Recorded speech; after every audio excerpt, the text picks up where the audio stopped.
Let's finish this. Finish him. Where you been at now? Trying to figure out where your head at now. Everything I do, one banana. Like, let me explain. Because it must be first.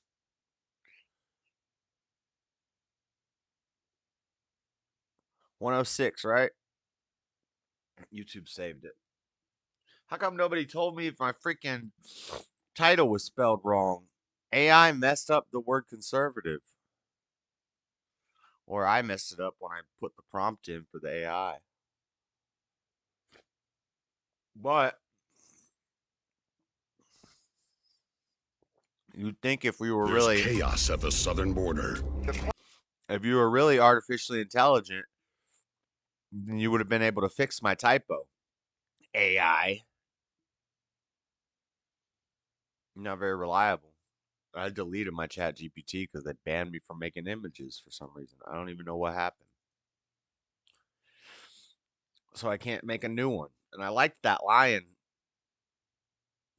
But it's spelled wrong. And the text is part of the image, so I can't just go fix it.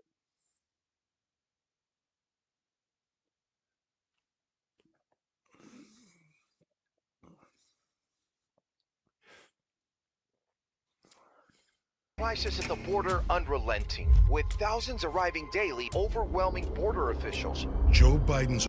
This text identifies the serpent in the Garden of Eden, and a Gnostic text called the Testimony of Truth that was discovered in the Nag Hammadi library. And this is buried probably around 300 AD, so it must be earlier than that. It's a fairly early text. And this text identifies the serpent in the Garden of Eden with Christ. And this is fascinating to me because when I read as a leader to illumination. Yes, yeah, exactly. Now, when I read tradition that makes the serpent a higher god than the original god because he's the agent that calls to conscience. Yeah. Now, of course, the serpent. Yes. Now, the serpent is never identified as Satan or the devil except by Christian tradition. It's just the serpent. Now, there's so much interesting about this. When I first read the Genesis, even the classic Christians often regarded the fall as the, what would you say, fateful but heaven-sent error that made the incarnation of Christ both possible and necessary. Sure. So right? So it's very interesting because there's a gloss on that where even in traditional Christianity, the it gives you Christ. That's right. Yeah, exactly. It gives you Christ. And Jesus at one point compares himself to a Yeah. serpent in the Gospel of John, early in Oh, yes. He'll raise himself up lifted up. like Moses lifts up the serpent. Insanely profound. See, that's one of the passages, actually. Sorry, I don't want to derail you from your tangent, but that's one of the passages that I've concentrated a lot in this new book that I've just finished, We Who Wrestle with God, because that equation that Christ manages with his identification with the serpent in the desert, that is so stunningly brilliant that I cannot possibly imagine how anyone could have thought it up. It's to identify him with the source of the poison, that to gaze upon, what would you say, redeemed the Israelites in the desert. It's so, there's so much in that it's really a kind of miracle. That serpent on the stake, that's Asclepius. It's the same symbol. Yeah, I think so. That just in itself is something stunning. There is something amazing there. I think, of course, well, obviously, I'm not going to go as far as saying that I can't imagine that was thought up. Maybe not by somebody. It's complicated with the Bible, of course. And there's a lot to say there. I mean, the author of the Gospel of John is obviously a sort of theological genius in the way that the authors of the Synoptic Gospels at least weren't as much.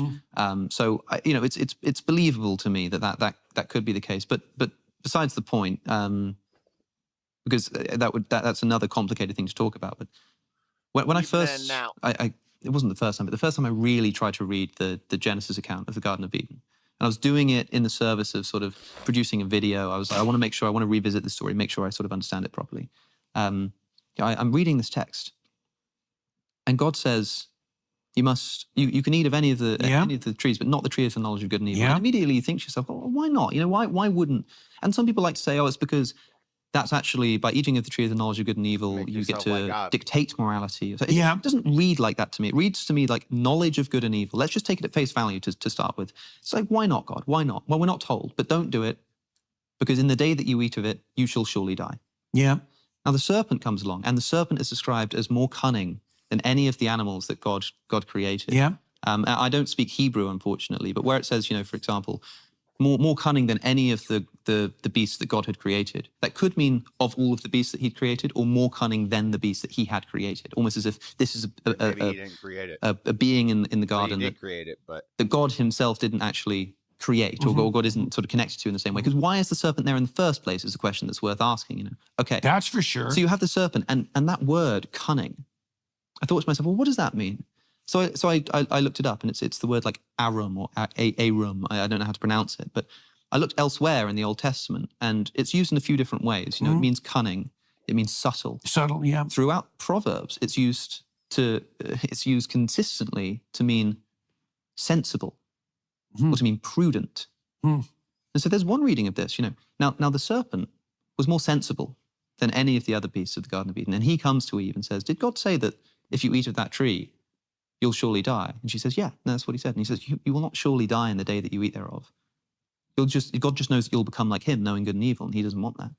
So Eve looks at the fruit, and she eats the fruit. And does she die in the day thereof? No. Well, spiritually, again, a maybe. complicated question, but on face value, no. She doesn't die. She gives them to Adam. He doesn't die. And what does happen?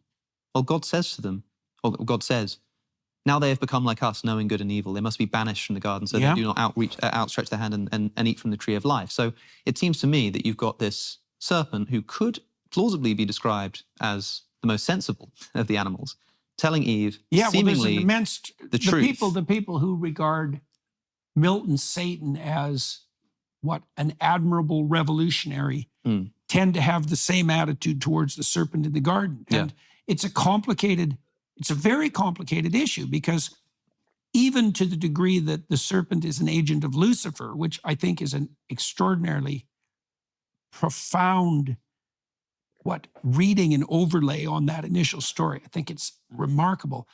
Lucifer is the bringer of light, right? Yeah, the spirit of enlightenment. Jesus himself is referred to as Lucifer at one point in the gospel, which is quite a fascinating side note. I guess the question is, like, illumination to what end? I do think that the interpretation that you rejected with regard to the consumption of the fruit of the knowledge of the tree of good and evil is moral presumption. It's the sin that Nietzsche suggests to everyone as the medication for the death of God. We have to define our own values. Yeah. It's like, Mormons get the idea no, that we Lucifer can't. and Satan It's are knowledge brothers. of good and evil. But it's more than that. It's the consumption of the essence of moral knowledge itself. It sounds to me that, like, I can never, contradict an exegesis. So like that might be the case. But if I read this text naturally, if I just say, well, like, how does this naturally read to me? Yeah. It reads to me like you have, and that's why I brought it up, because you consider this Gnostic tradition, right? The evil demiurgic creator of the universe. And like you have, and the author of the Testimony of Truth says, what God is this? What God is this? That firstly, condemns man for wanting to eat of the tree of the knowledge of good and evil, and secondly, lies to him about what's going to happen when he does, and recognizes, and we're missing like 50% of the text. Like it's ripped to shred. These Gnostic texts, it's fascinating. Yeah. I think the Gospel of Judas spent about 30 years in a safety deposit box in New York City and nearly destroyed the whole thing. It's a fascinating story. But so we don't know for sure, but there's a point where it seems to identify this serpent with Christ, with Jesus. And reading that, I'm like, that makes a lot of sense to me on a surface reading of reflects Genesis. the ambivalence about the human rise to self-consciousness, right? Is that a good, or is that something good or something evil? Well, because why does God then say, now they've become like us, knowing good and evil, they must not be allowed, we must banish them, lest they reach out their hand and eat from the tree of life? Yeah. And sort of then guards Eden with the cherubim with the flaming sword. Like, it seems to me like God is saying, because we're told that because of the fall, now man can't inherit Happy eternal Saturday. life, and Jesus must come to save them. Another day. But as soon as they Another eat of this day. tree, God banishes them. They don't sort of, See, God banishes okay, them. I and don't says that have they I don't have an they mustn't interpretive reach problem with for that for part. life. Yeah, that's I don't know what sense to make of that. You I should felt ask without a Jonathan purpose? Pajot, because I suspect he'd have something to say about that. Yeah. I think that the Go to bed one then. way of interpreting the account After of the the show. fall is that it was the inevitable consequence of Adam and Eve's overreach. Sure. And so they end up banished, not so much because Inevitable. God wants them out of the garden, but because in their pride, they threw themselves out of the garden in their overreach. And I wrote about this. It's very hard for me to generate the entire interpretation on the fly. I wrote about this extensively in this new book that I'm publishing in November, trying to take apart that particular issue. Because what seems to happen in the Adam and Eve account is that you have an allusion to the function of male and female consciousness. First, you have Adam, who names and subdues and orders, right? And so he's an extension in some ways of the Logos, right, in human form. And God's curious enough about that to bring everything to Adam to just see what he'll name. Yeah. But the command is for Adam to put everything in its proper place in this hierarchical organization with its proper name. And Adam can do that if he's an adequate and faithful reflection of the Logos. Then Eve is created as the counterpart to that. And it's something like, well, there's an ordering tendency and there's the order that produces. But then there are things that are on the margin that aren't accounted for by the divine order, and they need a voice. And Eve is the voice of emotions. You think about this biologically. What does a woman do in the context of a family? She brings the attention to that which is vulnerable and has not yet been properly incorporated. So, well, what do you mean by that? Well, imagine that you have a well-constituted family and there's a new baby. Well, the baby doesn't fit in. The baby is an anomaly. The baby is an individual that has its own idiosyncrasies. Yep. And the mother, who's sensitive to the needs of the infant, she's going to be the voice of that. She's going to knock on the door of the ordering principle and say, you need to make some adjustments here so that what can't fit does. It feels, because, yeah, and again, I'm trying to understand what you're saying and trying to be charitable. It does seem to me that this is an unnatural interpolation in that sort of. It seems like maybe it's too much. Like I don't know if that's because you can make that work, right? You can make that work, but there's always this is the kind of objection that Sam Harris had to the sorts of things that I said. He said, "Well, you can interpret a cookbook that way." Exactly. Yeah. Well, and this is a huge problem. This is the problem that postmodernists dangled in front of everyone. It's like, well, what's the canonical interpretation of a text? The answer is no one knows. Yeah. Right. And so does that mean that there's an infinite number of interpretations per text? Yes. Which one's correct? Hey. Now, that problem, I think, to some degree, has actually been technically solved. Well, the large language models do this. Okay. You bet. Right. So AI. I've been talking to one of my colleagues about This is a new interesting, discipline, too, where which they is talk something about like AI. computational epistemology. Well, because the large language models track patterns of interrelationships between words. Okay, so when you're trying to interpret something like the story of Adam and Eve, the story is the words, the story is the letters, the story is the words, the story is the phrases, the story is the sentences, and the paragraphs, and the chapters, and the whole biblical corpus, plus the entire bloody culture. And all of He's designing an AI based around I guess I guess he's starting with just the book of Exodus, but eventually it's going to be the whole Bible. And it's an AI that interprets the Bible and explains the Bible. And this gets pretty interesting, what he says here in a couple minutes. all of that bears on those interpretations. So you say, well, am I overreaching my interpretation in relationship to Adam and Eve? And I would say, well, that's a very difficult question. And it's possible to overreach and it's possible to overinterpret. I mean, specifically with the female in the family. Well, the thing is, though, that there I mean, is... could any other person, like having not listened to this conversation and not spoken to you, Taoists would know that. but any other person in the world, sort of read the story of Adam and Eve and similarly say, well, I think that this is because Eve is representing what a woman does in a well-oriented family, which has to do with, when you have a child, it's sort of it's an anomaly, it's something new, and it's the woman that brings well, that. That's Eve. Eve stands for the voice of the serpent. Right? Yeah, the thing that's excluded. That's true, but that's exactly the point. Is that's exactly so? Would someone else come to that conclusion? I would say, well, people can make that decision for themselves when they read the text, but I would say it's very much in keeping, let's say, with Taoist interpretations of what masculine and feminine are. It's not an infallible way to understand whether an interpretation is correct, but I think it's helpful to know if you read a novel, there's that sort of joke that school children make about, like, it doesn't matter what a novel says, it'll be like the curtains were blue, and the English teacher will say, well, let's unpack that, let's look at what that means. Yeah. Right, and people make fun of that because that's their experience in school. Yeah. I think that one way to understand if we're doing this appropriately is if two people simultaneously think, oh, actually, the fact that the curtains were blue is significant here if you consider this. So it seems to point to that. If people can independently, even if they don't get it quite the same, recognize that that's significant. Yeah, well, it's helpful to understand that there's something. Yes, definitely. There's something legitimate about that kind of analogy. Definitely. This is actually part of the reason that I became so interested in the Jungian Iliad, Eric Neumann's school of mythological interpretation, because that's exactly what they did. Was they took patterns of interpretation, let's say of masculine and feminine, from multiple cultures and looked for overlap. Yeah. Okay, when I wrote Maps of Meaning, so I did that. I used the Jungian works in that regard, but I also used what I knew about neuropsychology and neuropsychopharmacology, with the presumption being that if all of these pointers pointed to the same thing, it was probably there. That's multi-method, multi-trait construct validation fundamentally. And the notion is that your senses do the same thing.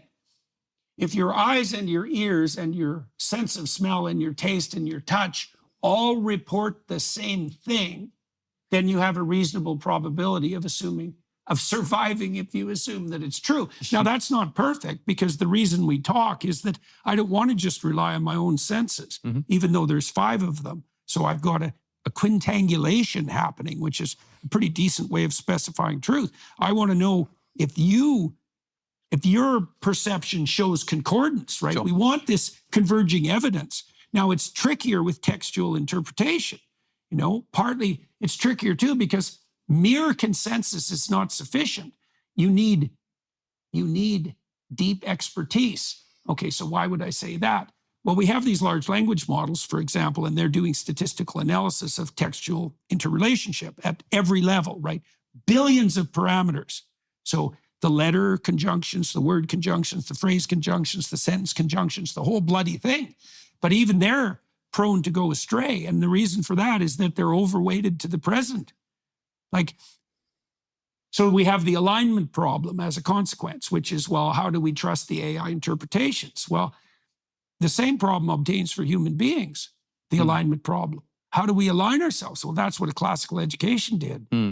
Right, and that was steeping in the ancient texts. Why? Because the ancient texts are distillations of patterns that have existed over thousands of years. And if you know the patterns, you orient yourself properly.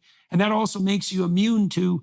See, the problem with the convergence notion is it can produce a false consensus. All the Nazis agreed. Yeah. Well, that's a problem, because they were wrong. Do you think we should be sending ChatGPT to Bible school?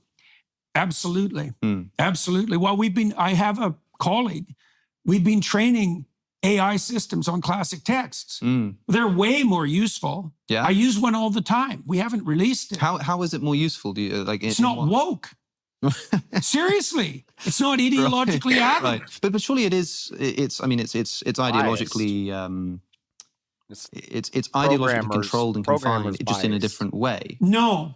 I don't think it's ideologically confined. An ideology typical postmodern ideology doesn't need to be bad, especially given that, like, as a non-believer in Christianity, I see Christianity as an ideology, right? That's a good objection.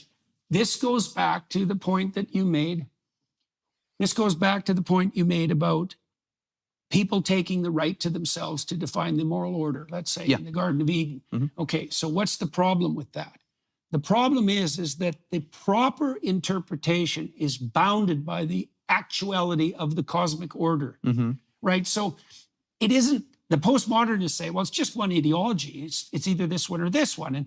But then that's all grounded in power, as it turns out. So they've got something at the bloody pinnacle anyways. That philosophy either degenerates into a kind of incoherent nihilism or it turns into a power play. It's like, no, there are canonical interpretations. Well, what are they? Well, that's what's encapsulated in the religious text is canonical interpretations. Okay, why are they canonical? Okay, I'll give you an example. You tell me what you think about this. This is a good rejoinder to Dawkins' selfish gene. Right. Okay, so God is conceptualized in the story of Abraham as the call to adventure. Yeah. Okay, so Abraham is privileged. An urban He's adventure? rich. He's in a state of infantile security. He doesn't have to do a damn thing till he's like 70. He has rich parents. He doesn't have to lift a finger. Okay, and then a voice comes to him that says, get the hell away from your zone of comfort. Leave your family. No, I don't want StreamYards. No, Dana, with your stupid pixie haircut. Leave your tent, leave your community, go out in the world. Okay, well, so what is that? Well, that's the same impulse that drives a child to develop. It's the impulse that drives a man to continue to mature, right? So you can think about it as an instinct if you want, the instinct to growth.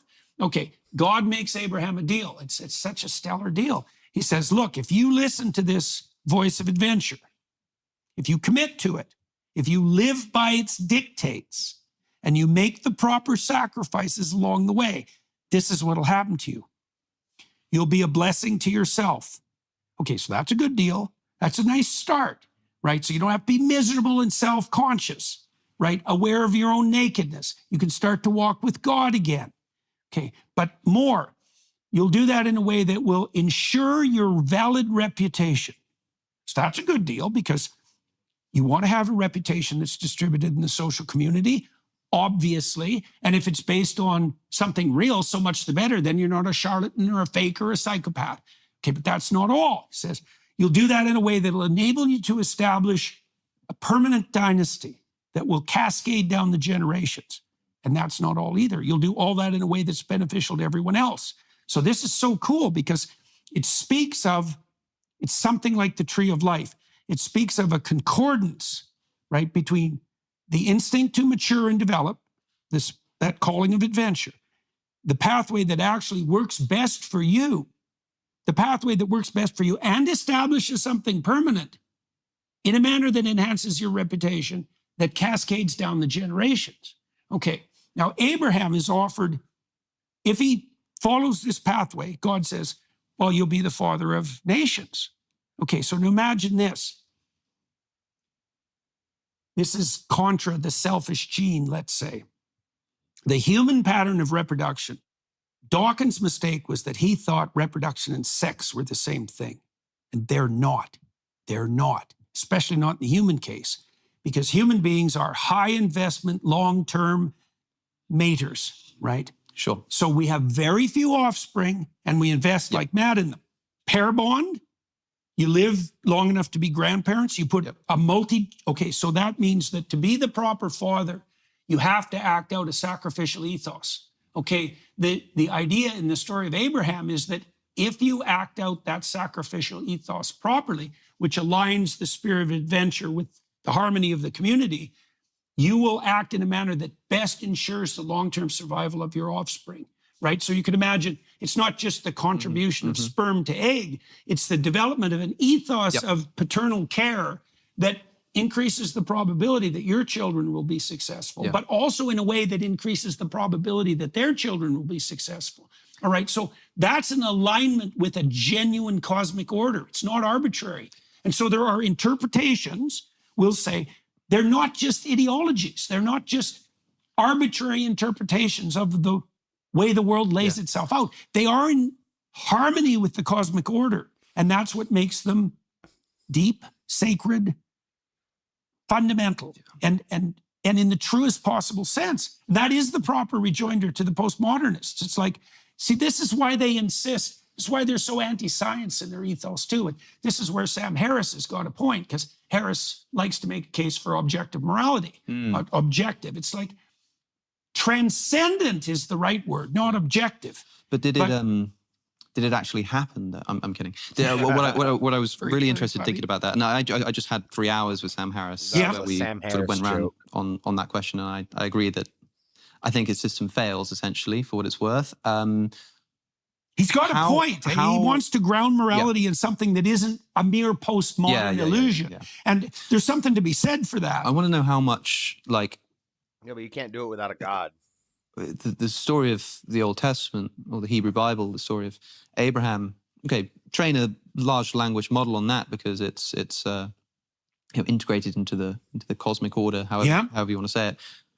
How far do you go with this? I mean, like, do you train this model on the New Testament? Know. Do you train it on the epistles? We're playing with that. I don't know. Do you train on John Milton? Good question. Dante. Dante, Ovid. So imagine, that's a very good question. So imagine that at the foundation, you have the biblical library.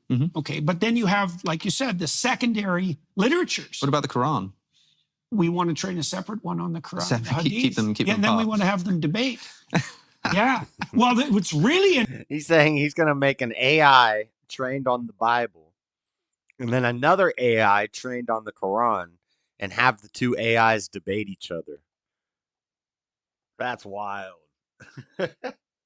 Interesting in the case of Islam, because there's an insistence in the Islamic world that the entire epistemology is actually contained in the text and nothing else. I think the mistake that people make in comparative religion between Islam and Christianity is that they think that the Bible in Christianity is what the Quran is in Islam. Yeah, right. That's just not the case. In Islam, the word becomes a book, and in Christianity, the word becomes a person. Yeah. I think Jesus is to Christianity what the Quran is to Islam, right? Absolutely. That's probably and that's a big difference. I think that's a mistake that people make, partly because, I mean, the Quran is infallible. Right. You can't think that any word of the Quran is wrong because it's the literal and altered word of God. Whereas with the Bible, you've got a bit more leeway, say it's mythology, or maybe there's a historical contradiction, but it's not actually that much of a problem. However, if you had Jesus in front of you, you can't contradict him, right? I think that's an important distinction for people to keep in mind. That also makes the logos the living word. Yeah, right. Which is it makes it more difficult to put forward the somewhat naive criticism that I think people often make of the Gospels as contradicting each other. Because again, like we're talking like historically here, was Herod on the throne at the same time Quirinius was the governor of Syria as Luke says? Yeah. And it's sort of like, in a sense, who cares? I mean, one of the points that my friend John Nelson has made brilliantly is, have you ever come across the concept of the what do they call it? The Churchillian drift, where a bunch of quotes that Churchill never said just get attributed to him. I find that the best breakfast is that's part of the pattern of mythologization. If someone says, I think they fall into his orbit because they're of his type. I think the best breakfast in the morning is a glass of champagne, a hearty glass of champagne, right? He never said that, but people sort of think maybe he said that. Sounds like something Churchill might have said. Same thing happens with C.S. Lewis. Now, the point that my friend John pointed out to me was that, well, if all you had, the only information you had about Winston Churchill was a book of apocryphal quotes that people had attributed to him and agreed that he'd said, you'd still probably get a pretty good idea about who Winston Churchill was. It might be easy to just toss all of your discipline to the side for the summer, but a life of greatness doesn't happen by taking the easy route. The Hallow app offers dualities, a few minutes, and it'll make Hallow flash. Because say that or the Gospels. And that's something you can do with the Bible. Well, that's partly because or the Gospels. You put something. You see, let's say that there's a shape, there's a three-dimensional shape on the wall, and the wall's like flat white, so you can't really see it. So what you want to do is you want to throw a bunch of like garbage at the wall, so to speak, and the outline. Despite the fact that everything you throw at the wall is garbage and it lands in many different places, if you throw enough of it at the wall, you'll get the shape. Yeah. Well, it's partly because you can imagine that there's a set of sayings that have been misremembered, but a fairly comprehensive set. You're still going to be able to extract signal right? There's going to be noise, but there's going to be signal there. Yeah, that's partly because the truth will be encoded in the panoply of the... That's why it's a bigger problem if somebody points out like some flat historical... if there was discovered just like a flat historical contradiction in the Quran, that'd be a big problem because the Quran is the literal word of God. If someone points out a flat historical contradiction in the Gospels, it kind of doesn't matter as much because you're able to accept that maybe that is just a contradiction, but the thing that matters is the word of God. And the word of God is not the Gospel of Luke or the Gospel of John, but the person that they were sort of writing about. Well, that's also partly, you see that you just pointed to another reason why but the Christians who call the Bible the word of God. Yeah. It's like, you're looking for truth. There's Christians who do that with the Bible. They say the Bible is the word of God, and it's infallible. It wasn't written by men. It was written by God, and it's infallible. It cannot be wrong. But then it's like, well, what if I have two different translations of the Bible and they say two different things? How can they both be infallible, the word of God? And then they'll say, well, the translation's wrong. Well, everything we have is a translation. So, and I believe in the Bible, it says something like, beware the translator. But all of our thousands and thousands and thousands of manuscripts are all translations. And they're all hearsay. It's all somebody heard this story and told this story and retold this story and another person told this story. So I think it's a mistake to believe that the Bible is the word of God and the Bible is infallible, unchangeable, unalterable, literal. Like, I don't know. I think that's what like what young Christians would say, or baby Christians. I think you should figure out pretty quickly that that's not the case, and that, like they said, this atheist figured it out, that the Bible is not the word of God. Jesus is the word of God. In the wrong place there, buddy. I understand that, but it also depends on what kind of truth you're looking for, right? Because for me, yes, as an interested third party, everything depends on that. I'd really like to know if Jesus actually rose from the dead as a historical fact. I'd love to know if there was a real Exodus. You know, that's really interesting and important to me. Now, as somebody who doesn't believe that those things did happen, I still have access to the meaning of the story of something like a resurrection. Well, let's assume, just for the sake. But I'm not a Christian. It's not enough for me to say, well, you know, do I believe that, you know, self-sacrifice is at the basis of a meaningful life? Oh, maybe, but that's not enough to make me a Christian because I don't believe it's the case. I'm quite interested actually how, I mean, you're obviously quite attracted to Christianity and the Christian story. I mean, you've Jesus on your jacket, but I'm interested how that you mentioned the jacket, how that dovetails with your insistence on personal responsibility as the way to live a proper and meaningful life, given that the story of Jesus is one of vicarious redemption. I sort of throw my sins on him, you know. He takes responsibility for the sins that I've committed. Yeah, well, I wonder how those go together. What would you say? No, Jesus. Look, Jesus it's really good. Clean up It's your really room for good you, to you know? have a divine ally, and I think the more unerringly you aim upward, the more you walk with God. And that does mean that Christ is beside you. And so that is a reflection of the truth of vicarious redemption. But that doesn't mean you have nothing to do. Right. And Christ makes that very clear in the Gospels.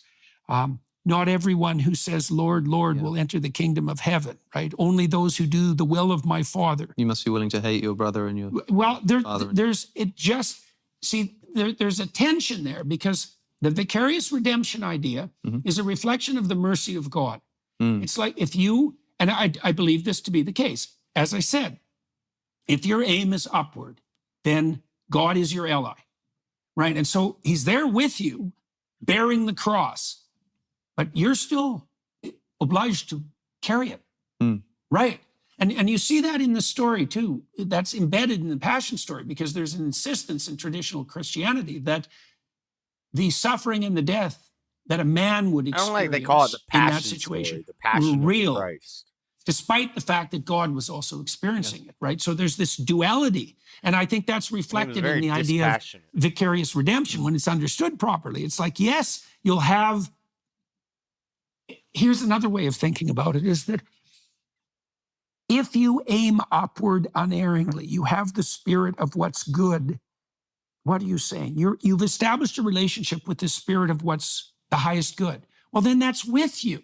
And that's not just a reality. It's like the ultimate reality. It's not really a debate. It's Nietzsche even alluded to that when he said, if you have a why, you can bear any how. Yeah. Well, what why? Well, the ultimate why. Well, what does that enable you to do? To bear the ultimate how. And that's exactly what the Passion story is. And so there is a vicarious redemption there, because if you...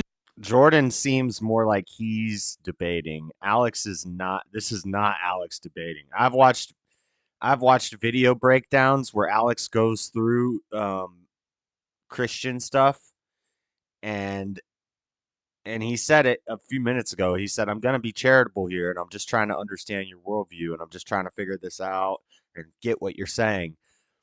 But if Alex wanted to be more debate bro-y, everything Jordan's saying, he would start picking it apart, and because he does that in his videos. But this is not a debate by any means. You do it properly. You don't have to do it alone. But that doesn't mean that there's nothing on you. And you see that too. There's an insistence in the entire biblical library that what humans are called to do is real. Like we're made in the image of God. We're participating in the process by which possibility is transformed in order. We're building, as far as I'm concerned, we're either building the city of God or we're building its alternative, right? With the domain of hell. Actually, really, as well as metaphysically. I mean, it's interesting you say hell and actually in the same sentence, because...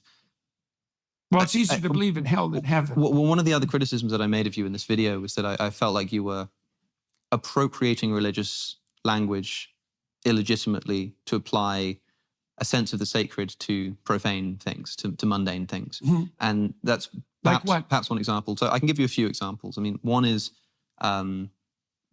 implied in what you just said there, but you said it, I think, explicitly to Matt Fradd recently on Pints with Aquinas, where you said, if you have studied any amount of history and you don't believe that hell is real, then you're an idiot. Yeah, definitely. Now, I understand, I think, what you mean by that, because hell, hell is a place on earth in many respects, right? Like if you study history and you look at just like what levels of depravity humanity can sink to, and you could quite poetically say, well, if hell isn't the right word to describe that, then I don't know what is. Right. Say something like that, right? But clearly, a theological conception of hell does not exist on planet Earth. It's somewhere you go after you die. It's not so clear. I wouldn't say it's so clear.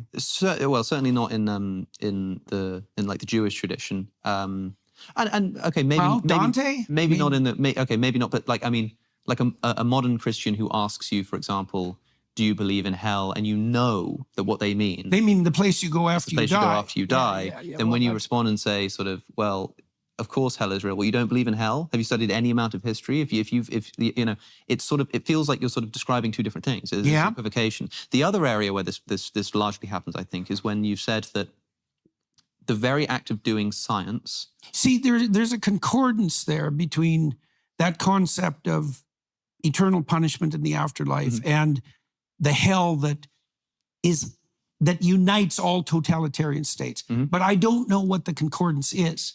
Like I don't understand. Like, do you think and I don't speculate generally on anything that's, let's say, beyond death. I mean, what the hell can you... What's this thing he's doing with his hands in his face the whole time? He keeps doing this. It's kind of weird. Say about that. I don't have anything to say about that. But that's another I don't know point, right? So if I ask you, for example, do you think that Hitler is being punished now? I mean, he's dead, but is he being punished? Or did he ever get punished? The answer to that question is something like... He's in Argentina. What is the relationship between the evanescent consciousness of man and eternity? Hmm. And the answer is, we don't know. Yeah, when Matt Fradd asked you, do you believe in an afterlife, you said that something like your behaviors or your actions resonate through eternity. Yeah, well, there's that, which is, in a way, an evasive answer too. But the thing is, we don't understand. We exist in relationship to the infinite, obviously. What that relationship is, no one knows how to conceptualize that in the final analysis. I don't understand the relationship between our binding temporally and eternity. Like, is there something permanent about our conscious experience?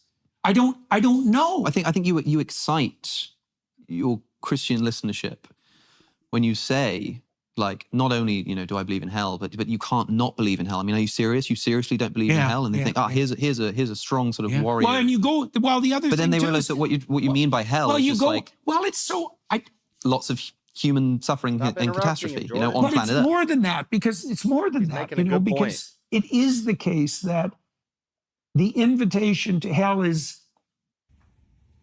All right, folks, if you are watching this today, then I have an offer you are going to love. You are looking at the Laura? limited edition Trump Black Card. Listen to this.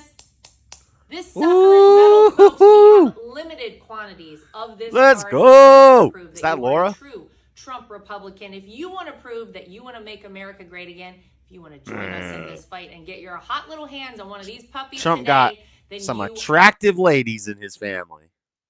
Offered by the eternal usurper of the moral order. That's true. You end up in hell because you lie. That's also true. Mm-hmm. And so, but when you say that's true, you end up in hell because you lie. Yeah. What do you mean? The totalitarian you're not allowed to use state, the word hell, say. right? Like, what is the thing you're describing? You end up where? In a totalitarian state. Yes. And that's fine. A state of ultimate misery. But I think this is where somebody might be prone to confusion. And you could say that's their fault. Maybe it is. But if somebody's listening to you and do you believe in hell? And you say, of course I believe in hell. How can you not believe in hell? And they go, thank goodness, because that of course is my worldview. I'd love to know how I can defend my vision of hell. And then they realize that when you say hell, what you actually mean is something like totalitarian human regimes. I guess I mean at least that. Sure. Right? And so fine. I'm often trying to make a minimal case, right? If I'm trying to elaborate on the meaning of a religious text. Yeah. What I'm trying to say in all humility is it means at least this. Now, does that cover the entire territory of the meaning? That's very unlikely. You're going to give an exhaustive account? I don't think so. What does that mean in eternity? It's the same question, and then we should draw this part to a close. It's the same question in some sense as the reality of the resurrection of Christ. So the Christian interpretation is Christ defeats death and hell. Mm-hmm. Okay, well, the logical objection to that is, well, where's the evidence for the defeat? Mm-hmm. Since death still exists and so does malevolence. Yeah, sure. Well, the Christians then will escape, so to speak, into something like a symbolic interpretation and say, well, it's true in eternity. Mm. And I think fair enough. I do believe that the idea that Christ defeated death and hell is true. But I don't know what that means. Yeah. And that does that bother me? Well, I'd rather know, and I'm continuing to investigate it. But I do know, for example, Ayaan Hirsi Ali, who recently became a Christian, she just had a conversation with Richard Dawkins. Yeah. It hasn't gone out yet. I was there. I had the privilege of being. I've already heard it. I know what they spoke about. But one of the things that Ayaan does is, and I've described it as sort of almost comical, the way that Ayaan talks about her struggle with depression, suicidality, total hopelessness, and then finds that by praying, she's able to sort of elevate her life. And then cuts to Richard Dawkins, sort of, but do you believe that Mary was a virgin when she gave birth? It was funny. It was, I couldn't. Right. Level of analysis problem. At the same time, I sort of understood it because, and Dawkins says, but surely when you go to church and you're having these feelings, Ayaan, you must recognize that the things he's saying at the pulpit are nonsense.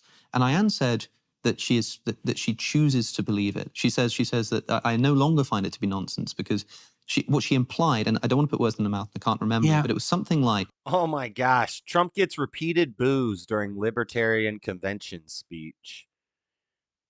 Freaking, I watched RFK's appearance on Tim Pool the other day, and anybody who likes that guy, either, whatever, you're lame.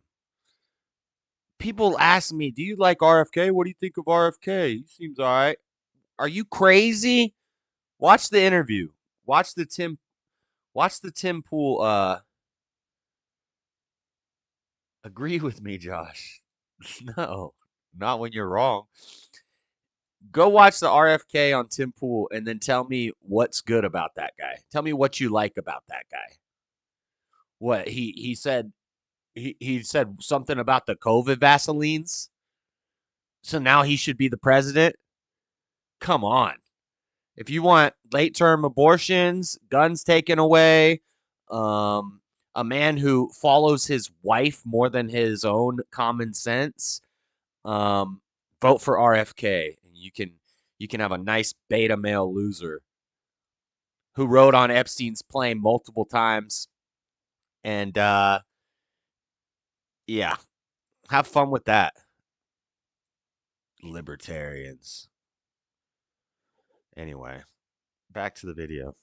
Look, I've been so captured by this meaning, that although I don't really understand what it means to say that, you know, Jesus was born of a virgin, I just choose to believe it. Well, now okay. that's fine. Well, but what she does, what I was going to say is what she does is says that this to me is like a mystery. I don't really know exactly what it means, but I choose to believe that it's true. And I wonder if that's something like what you're doing here when you say that you believe it's true. I can just tell you what my experience has been in this sort of thing. So I've spent a lot of time digging into the substructure of mythological accounts, right? In many different cultures. Yeah. Now, what's the name of the song that goes, "That's me in the corner, that's me in the spotlight, losing my religion, trying not to think about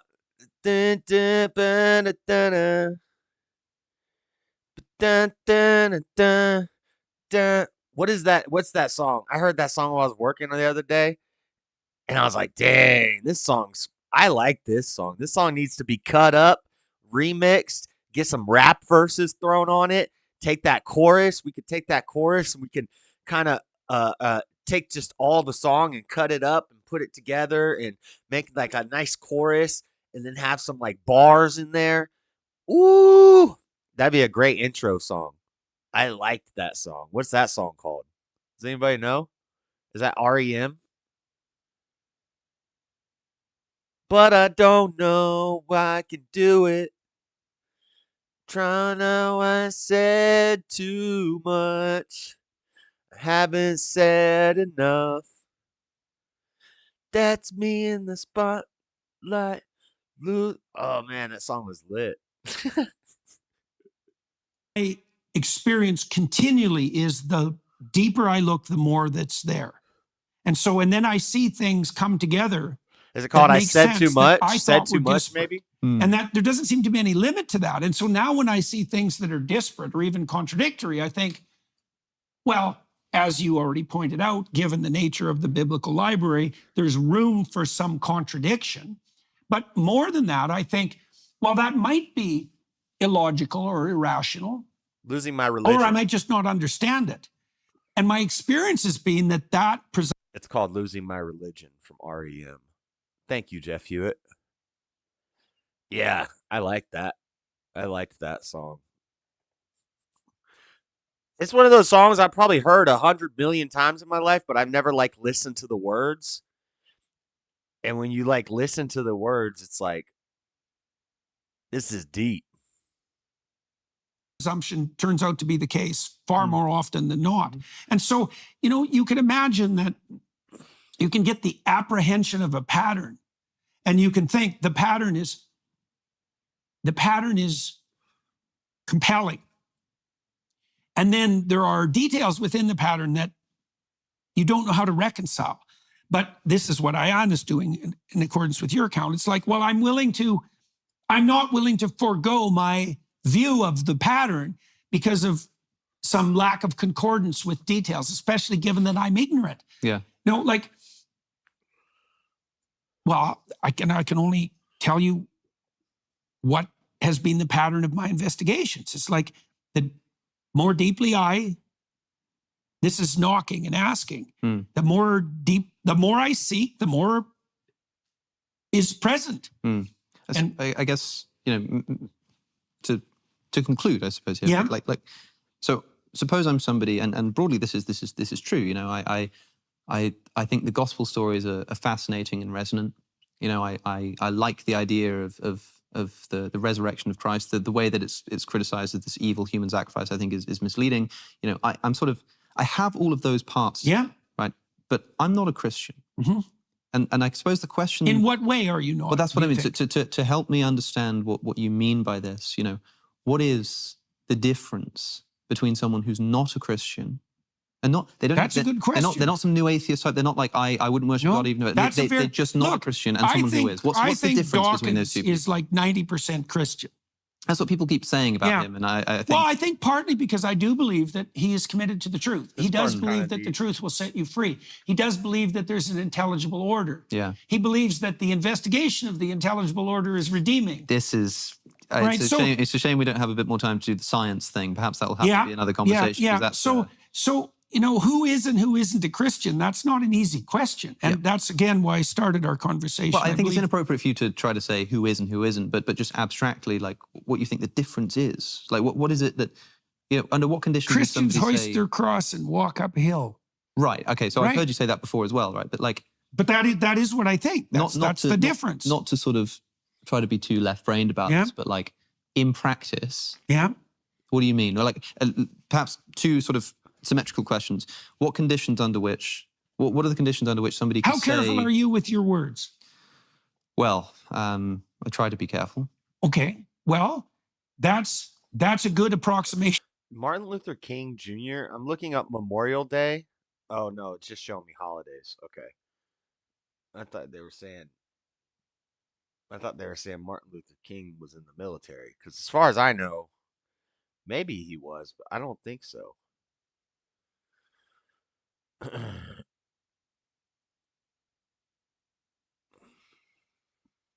I think this is the same article I read last year on Memorial Day, but I'll read it again. It's from the Department of Veterans Affairs.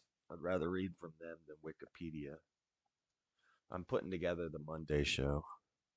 To Christian conduct, right? Because that's worship of the logos. Fine, but right, I mean, but that's really a serious part of it. I don't know if that will be enough. I certainly don't know if the word worship there is particularly appropriate. How profoundly do you value it? To the extent that it helps me to convey my ideas properly. I don't worship the words that I'm using themselves. No, I understand don't care for the words, but the words are a tool, and the reason that I'm precise as I can be is in service of trying to communicate my ideas to you. For what purpose? So that whatever it is that I'm feeling or thinking in my head, if I could somehow take a medical instrument and prod your brain to make the same thought arise, that would be really helpful to me because you'd see the world how I see it. That is what language is. It's that tool, except instead of prodding your brain with a physical bit of metal, I'm prodding your ears with vibrations in the air. But I'm trying to do the same thing. To what end? Trying to make that thought arise so that you can see the world as I do and so that I can see the world as you do. To what end? Well, I don't know. Well, how about productive harmonization of vision? But fine, yeah, it depends on the conversation, right? So like in this instance, it will be, I mean, I came into this conversation, I suppose, with a goal to more thoroughly understand your worldview, which is more specific than usually with these conversations. It would be, let's try to learn something from each other and convince each other of something. And in this case, I really was just fascinated to sit down and try to understand, what does Jordan Peterson think about religion? Like, that's probably the goal, which maybe is a slightly inappropriate goal to come into a conversation with, but that's really what I've been trying to understand. So I suppose that's the goal. So it's the idea, we can wrap this up with let's say, a Christian observation, is that there's a notion, a classical Christian notion, that wherever two or more are together in Christ's name, the Spirit of God is there. Yep. Right? Okay, so what does that mean? Well, as far as I'm concerned, what it means right is here. That if you're unerring in your choice of words, if you're seeking with them and exploring, and I'm doing the same, and then we do that together, that's a mutually redemptive process that spirals upward. So that's a Christian endeavor. One of the conditions under which somebody can say they're a Christian and be either lying or wrong, and the condition under which someone can say, I'm not a Christian, and be either lying or wrong, if you see what I mean. That's a very good question.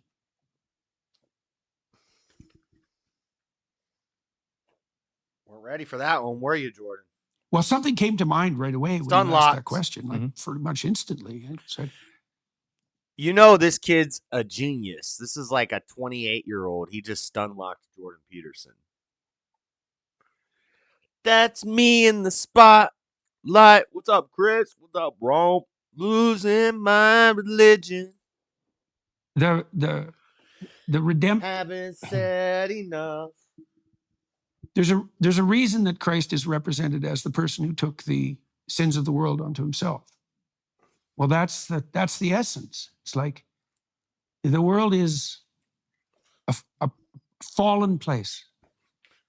And here we go. Oh, you have the responsibility to do something about that. We took the bets yesterday. Nobody voted and nobody bet. But the question I asked at the beginning of this thing is, who's got money on will Jordan Peterson cry in this interview? The options were 1, yes, he will cry. 2, he'll almost cry. Or 3, he won't cry. And we're about to find out the answer. I think it's option 2. You'll have to decide if you think this is crying or not. But I think it's more like an almost cried. The sins of the world onto himself. That courage instantly. It said the redemptive. There's a reason that Christ is represented as the person who took the sins of the world onto himself. Well, that's the essence. It's like the world is. He's gonna cry and he's on drugs. I think fallen he's off the place. Drugs. And you have the responsibility to do something about that. And the degree to which you take that responsibility onto yourself, that's the degree to which you are a Christian follower of Christ. I suppose it's not an on and off switch. That was an. I don't think he's on drugs anymore. So that's slander. It's also gossip because you don't know. But I know I talk crap about Jordan Peterson sometimes. I always make fun of how he cries a lot. But I love Jordan Peterson. He's a cool guy. It's unfair to frame it as such, I suppose. It's not like you either are an on or off switch. It's not like you're. Well, I think you want to make a Christian or you're not. Well, it's like you're more or less. When Jacob decides to be a good person instead of a bad person, that was it. That was it. I think that was the extent of the crying. That was it. Altar, and it signifies quickly his willingness to sacrifice his past self. I think that people decide in many ways, and maybe multiple times, whether they're going to aim up or not. Now, that's that initial commitment. It's like a baptism in a sense, that you decided that you're going to aim up. Okay, well, now you can do that badly because you will. And you see this in the Old Testament accounts of the prophets all the time. A lot of them are pretty reprehensible when they first find their feet. But you can stumble your way uphill. And that is the essence of Christian belief, is to stumble your way uphill with the maximum load you can bear. And the thing that's so fascinating about that is that that's also the pathway of maximal meaning. And that meaning is exactly what enables you to bear the load. So it's a very paradoxical, what would you say? It's a very paradoxical reality. And I think the essence of the Christian faith is the imitation of Christ. It's not the mouthing of the words. Now, that doesn't mean the words shouldn't be in accordance with the commitment. They should be. But the commitment can't be reduced to the utterance. The commitment is the carrying. Right. And the carrying in relationship to a goal. In the imitation of Christ. It's in the imitation. The text, I mean, the book, the imitation of Christ. You won't be judged on what you say, but what you've done. Yeah, well, and I don't mean, that also doesn't mean that the treasure that you stack up on earth is an indication of your transcendent value, right? You shouldn't fall into the justification by works heresy. Right. But with that coda firmly in mind, I don't think there's anything in that proposition that isn't in accordance with the gospel accounts. Like Christ calls on his disciples to be followers, right? To walk the same path. And they're given the power to do the same things because of that. And Christ says himself that the people who come after him, which means us, will be capable of more than he managed. Right. Well, that doesn't mean that there's no redemption by proxy, let's say, because we already covered that, is that if you aim up, you have the Spirit that's inviting you up. You've invited it to take residence in you. And that's true. That's true as far as I can see. I think it's the most accurate way of construing the... Bro, did people find Amy Winehouse attractive? She looks like a man anyway. The situation. That does give you a form of... It gives you what I found. Right? It gives... Sorry, the video is almost over. I'm getting distracted. I'm gathering stuff for the Monday show. Oh, screw you, Rolling Stone. I forgot. I've read too many Rolling Stone articles, I guess. They won't let me look at them for free. Gives you a spine. But that doesn't mean you don't have a cross. Right? And that you see that insistence in the gospel accounts. As I said, the insistence that Christ suffered as a man despite having God. I wish I had that jacket. What would being God? Those are both true at the same time. So I'm gonna the Christian pathway is I'm gonna go back and record that and make a little video out of it. Playing psychologist, playing therapist. Pathway of maximal self-sacrificial responsibility. Right. Well, I hope those who have been wondering whether you should be legitimately called a Christian in their worldview, in their version of Christianity, will be helped by this conversation. I mean, I suppose that's in part what I'm trying to do too here, is for people who say to you, just say what you think. It's complicated, but hopefully. Well, I am trying to say what I think. It's just that the world's a complicated place. Yeah. Well, hopefully we'll help to make it. It's nice to get your words in pristine order, but the more complicated the topic, the longer it takes to manage that with stellar precision. Yeah. Well, it's taken us probably nearly 2 hours now just to get about around to the idea of maybe you don't know if the Jews walked through the Egyptian desert, but maybe that also they're still walking. Maybe that also. Maybe they're still walking through it. They're still in the desert. It's been fun. All right, so everyone, I'm going to continue this conversation. We're going to continue this conversation on the Daily Wire platform, and so paywall. I think I'll talk to Alex a bit more personally. I want to find out how he managed his podcast and why he's interested in the things he's interested in, and what his pathway to that's behind a paywall occupation was, and what his hopes for the future are, and all of that. And so if you want to join us on the Daily Wire side, please do. Thank you to the film crew here. We're in LA. Right, we're in LA. And thank you very much for coming all the way from London.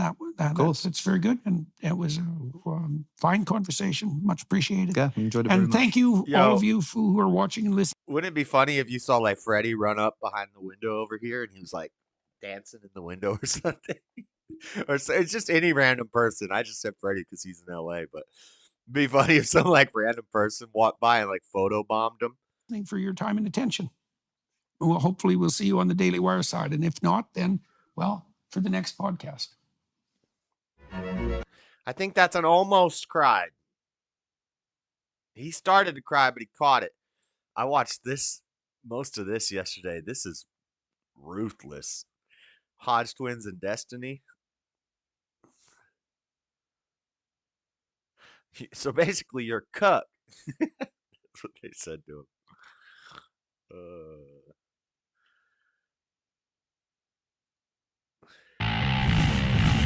Watch Gavin. watch something for a little while. I went to a bar the other day, and this guy starts talking about his mom. He said, if my mom was here, she'd be... And I just stop. I said, never, ever talk about your mom, okay? It makes you sound like a mentally ill virgin. It makes you sound like Adam Lanza or something. So this has inspired me to discuss something that I've written about in the past called 10 Secrets to Conversation. I'm British. I come from a pub culture, and that's very talky. I find Americans aren't very talky. There's some problem with American conversations, and a lot of the time they're trying to get something out of you, like, oh, you went on that trip? What was it like? How much was it? It's sort of like everyone is a consultant now. No. That's not what a conversation is. A conversation is like a board game. It's like playing Monopoly, and you should sort of tool around with some thoughts and juggle them around, and then have something at the end. It's not about you giving to me, okay? Rule number 1, don't talk about your mother, okay? I don't want to hear that word ever out of your mouth. You're never going to get laid if you discuss your mother. And your dad. I don't want to hear about your dad hasn't heard of, doesn't know who Lady Gaga is or something. That's profoundly dull. Everyone has parents. Everyone's parents are clueless. Everyone's mom is the same. Shut up, okay? Number 2, stop saying like. Holy shit. When did this country turn into the Frank Zappa song Valley Girls? This is getting embarrassing. And I'm not just talking about 19-year-old girls. I'm talking about men. I'm talking about millennials especially, but men in general, humans in America and Canada, in the West, in Britain, they're like, and they use it to punctuate sentences. I was walking in there and there wasn't even no one there.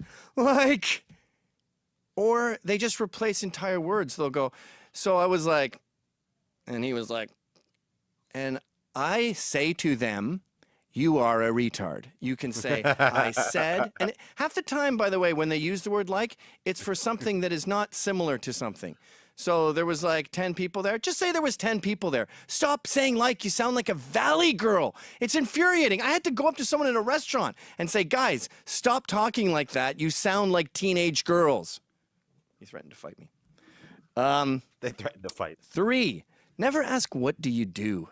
God, I have friends at local bars near... I'll take what do you do over what it do. What it do is Paul Wow. I'm the people's champ. My chain light up like a lamp. Because I'm back with the camp.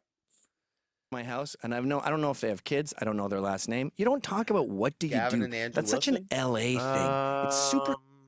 Andrew Wilson and Gavin. Was it recent? No, I don't think I've ever seen that. Is it new? Is it recent or is it old? He's got the bod, but his brains are bad news.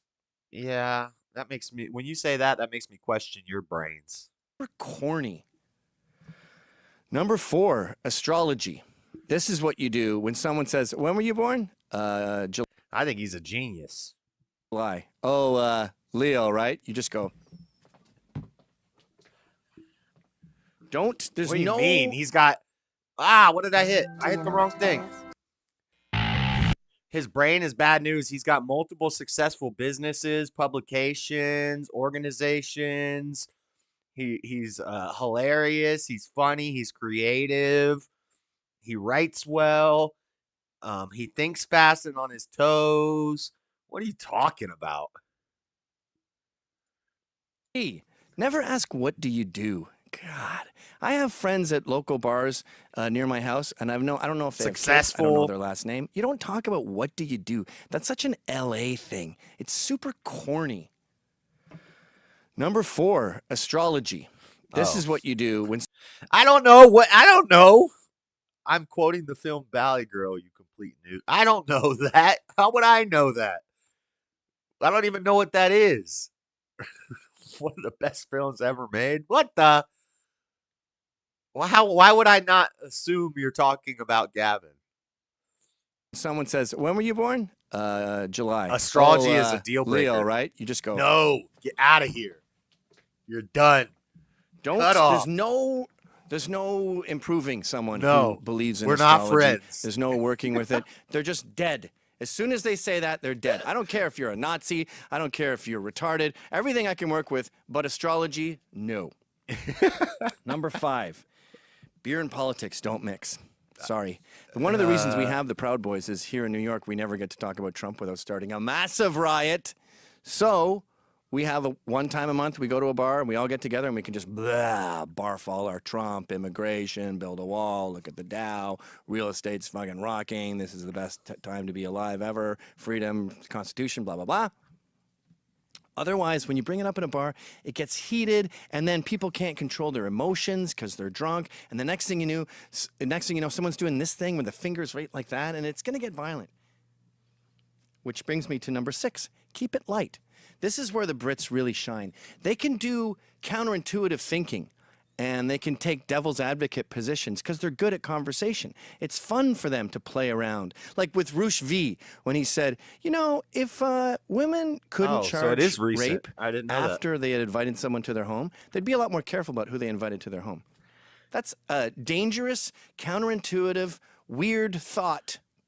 I think he's technically banned on YouTube. This stream might get taken down because I'm showing this, but it's from Rebel News, which has 1.66 million subscribers. So it should be okay. I actually was watching some Gavin stuff lately. I don't know why he started popping up in my feed again. But because I wanted to play some of them on the stream. So I Googled, is he banned on YouTube? And I didn't see anything. And Rebel News is a huge media source, and he's on all their videos. So I think it's okay. Granted, there is a language warning. Language warning. Thought process. It's a thinking game. I also have, I don't know if it's Jalen. I don't want to accuse Jalen. But we did have a pretty deep conversation the other night where I was saying some things that he might have been upset about. And I know he likes to report people. But I've been having a lot of my videos over the last week. It could be because I made a Charlie Kirk short and a Michael Knowles short that got a decent amount of views, and there was a lot of liberals in the comments. They hate Charlie Kirk. And I was responding to some of them. I shouldn't do that. I don't know why I do that. When they say just something stupid about Charlie Kirk, and then I basically insult them for insulting him. So I'm not sure that it was Jalen that did it. It might have been these liberals that got mad at the Charlie Kirk video or short. It's just a short. But maybe my responses in the comments, maybe those people got triggered and they started reporting because I've been hit with like 3 age restrictions in the past couple days. My Monday night show got hit with an age restriction for like violent content or something like that. And I don't remember what I showed on Monday that could have been violent. What did we talk about on Monday? We talked about the Trump debate.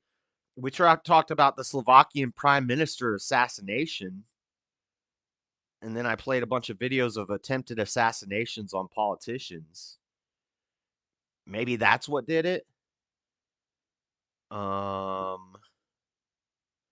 talked about Diddy. Ooh, maybe it was the Diddy video. Violence in the Diddy video. That could have been it. But other than that, I mean, we talked about Lenin, dictator.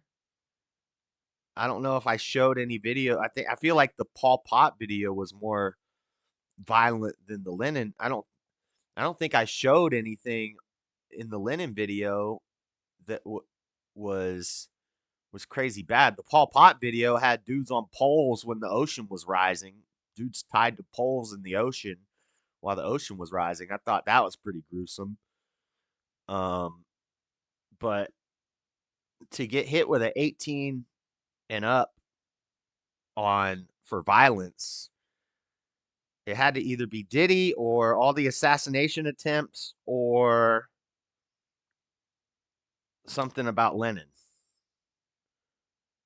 Did I play any like super violent videos on Monday? I don't think I did.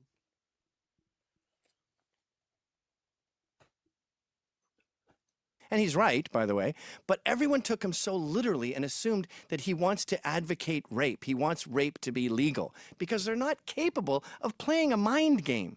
Here's a good one that a lot of Brits do. You say, would you rather be buried alive or drowned? That's an ideal conversation.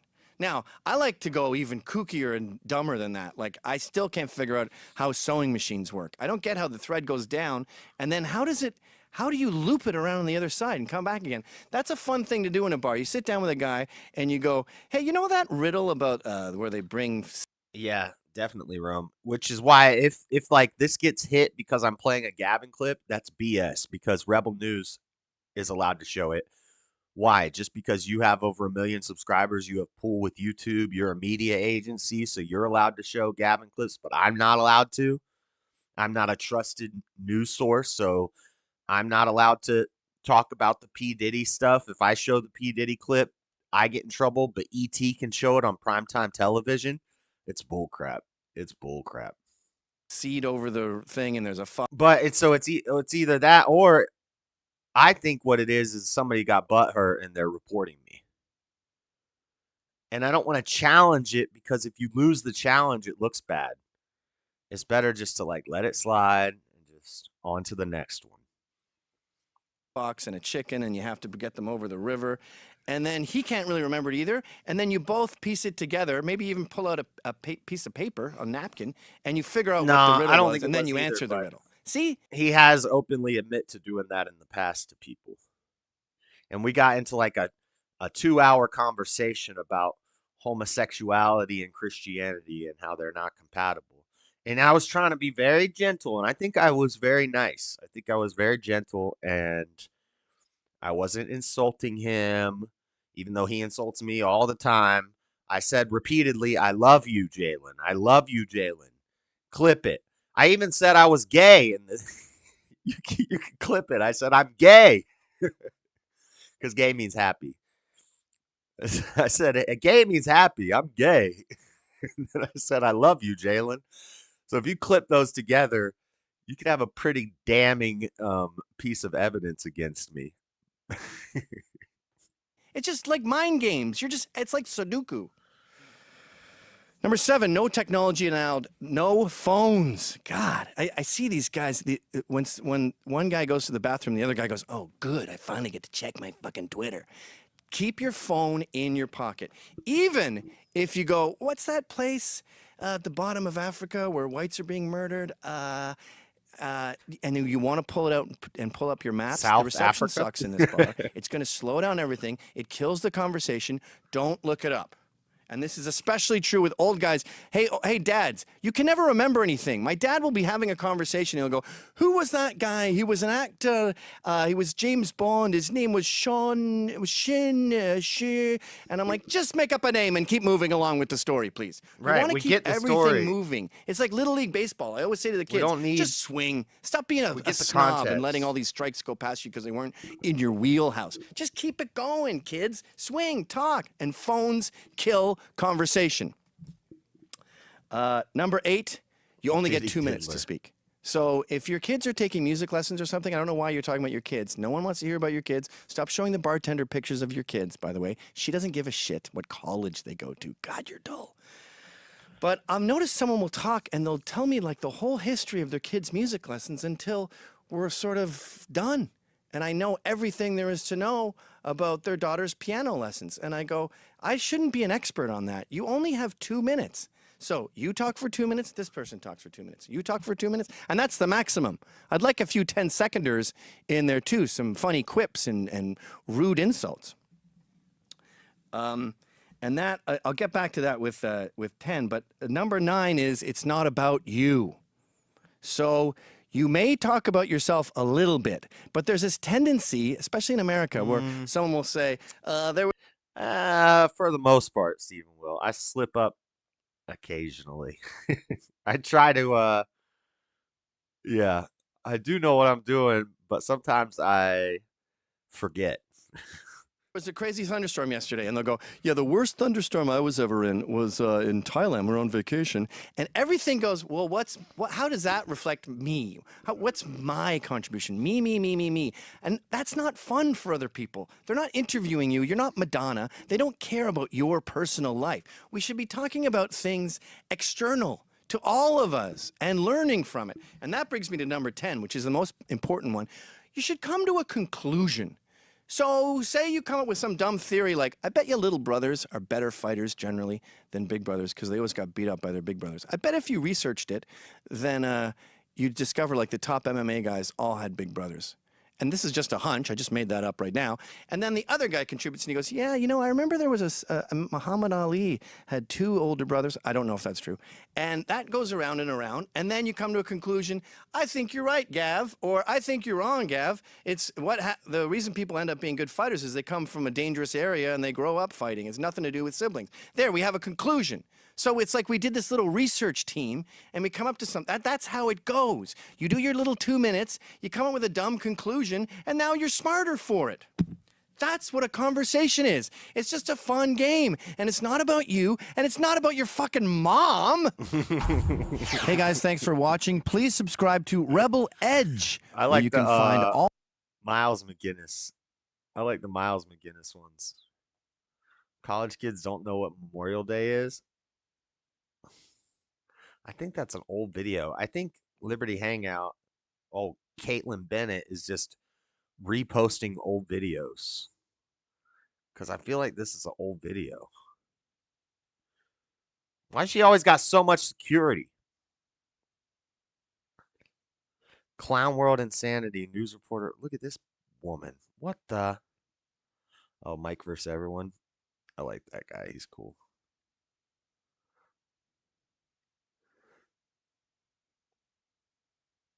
That's me in the spotlight, losing my religion. Here's some clips. Maybe this will have some clips from this RFK. This RFK Jr. interview was horrible. If I liked anything about RFK, I don't anymore. I can't stand this guy.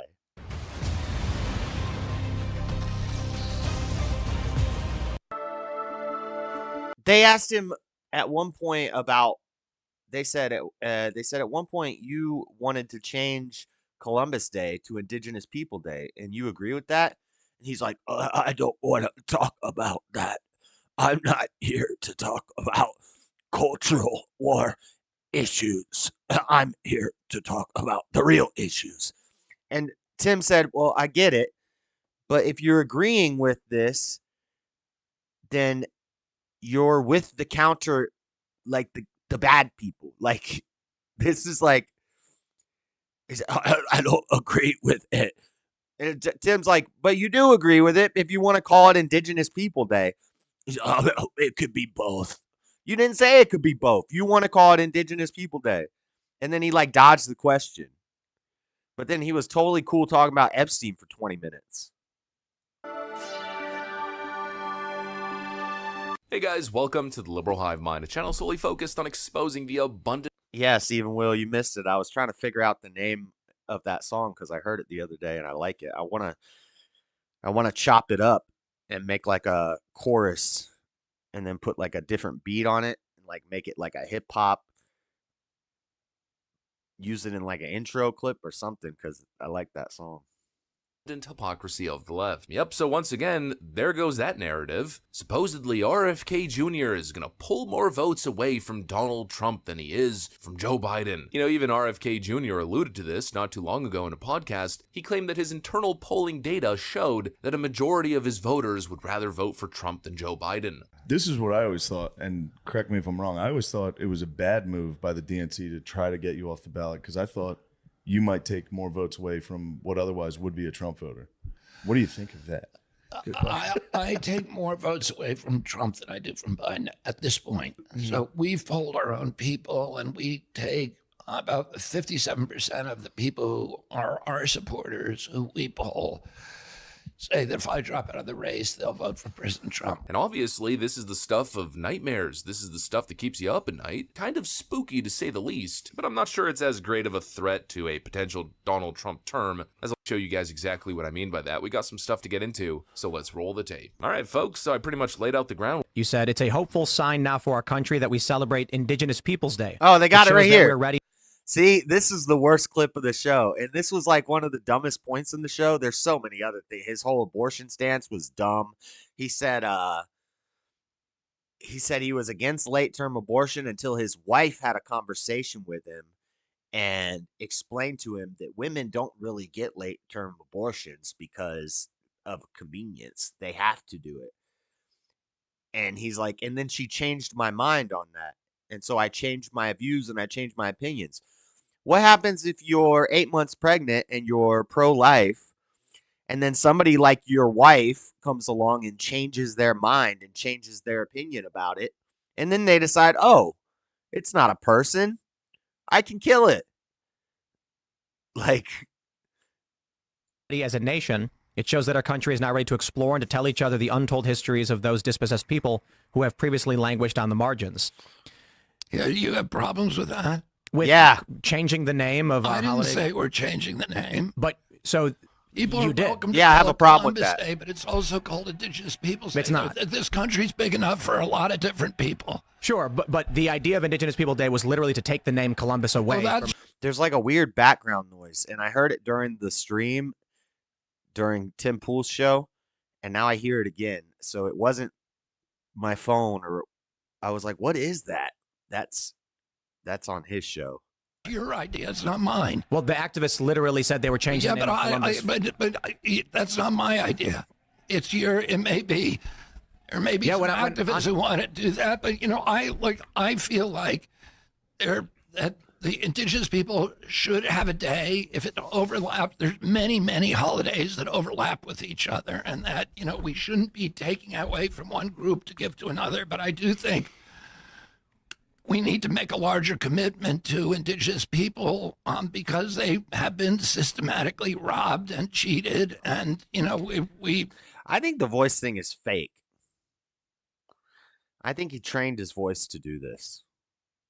And we need to do what we can as a country to is make that crazy? Sure that that there's some kind of amends for that past. I agree that an Indigenous Peoples Day is fine, but it literally did start as a counter to Columbus Day. Well, yeah, but that's your beef, Absolutely, it is. No, but you agree with it. I mean, but it's not the way that I look at it. The guy's squirming, and I personally think he's either being dishonest or naive. No, I don't want to cancel Columbus Day. I just want it to also be Indigenous Peoples Day. Look, apologies if this offends people. You can't have it both ways. RFK Jr. might be arguing that both can exist simultaneously, but the reality is, the obvious reality is, no, they cannot. These are two things that are certainly mutually exclusive. If you're on the left-wing side, when it comes to this particular left-wing activist point, you are anti-Columbus Day. You are for overshadowing the day and replacing it with this new woke version. And essentially, in my view, you're part of this Marxist cultural revolution. You want this big cultural reckoning in the nation where the past must be condemned and history must be rewritten. It's complete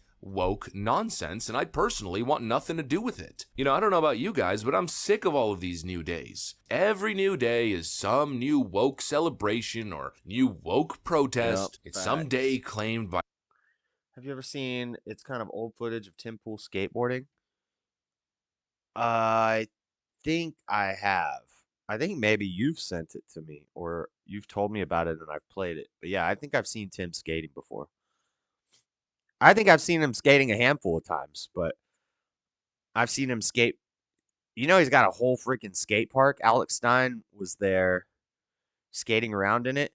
I remember the old Castle, they had a little skate park, but now they have like a whole compound where it's like they got like a whole skate park. And it looks pretty epic. Wouldn't it be sick to own your own skate park? That would be awesome. Anyway, I gotta go, guys. I gotta head out. Gotta go to work. Tomorrow night, we'll do another short stream. Tomorrow, 2 more nights. Tonight, tomorrow night. Then I'm off work. Oh, hallelujah. Tomorrow night, we'll do another short stream. I'll open the Discord for a little while, for like an hour or two. And while I work on the Monday night show, finish putting it together. So if anybody has any cool news clips or any memes or any stuff like that, send it to me. Send it to the Discord. Send it to wherever. We need some rapid fire stories. I still need one more main story. I don't know what's the big thing this week. I don't even know. we're going to do I don't want to spoil it, but yeah, we need like what's the big story of the week? I don't know. So, if you want to send me any stuff, you can send it in the Discord, but I got to go, guys. Thanks for hanging out. And I'll see you guys tomorrow, hopefully. If the Lord is willing and the creek don't rise. All right, guys. See you later.